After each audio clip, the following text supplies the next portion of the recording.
स्पर्धा परीक्षेसाठीच्या तयारीसाठी हा प्रश्न महत्त्वाचा आहे. एका आयताची परिमिती 38 सेमी असून लांबी 12 सेमी आहे, तर त्या आयताचे क्षेत्रफळ किती?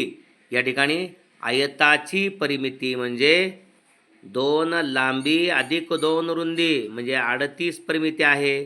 2 सामायिक काढला तर लांबी अधिक रुंदी या ठिकाणी 2 गुणिले आहे लांबी अधिक रुंदीला. 38ला भागिले केल्यानंतर 19 मिळणार. बरोबर. लांबी आहे 12 अधिक रुंदी काढायची आहे, त्यामुळं आपल्याला साहजिकच रुंदी काढताना 19मधून आपल्याला 12 वजा करावं लागेल.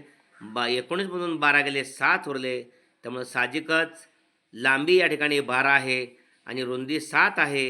लांबी गुणिले रुंदी क्षेत्रफळ 12 7 84 चौसेमी या ठिकाणी अचूक पर्याय नंबर 4 अचूक पद्धतीनं सोडवले. अचूक पर्याय भेटेल. धन्यवाद.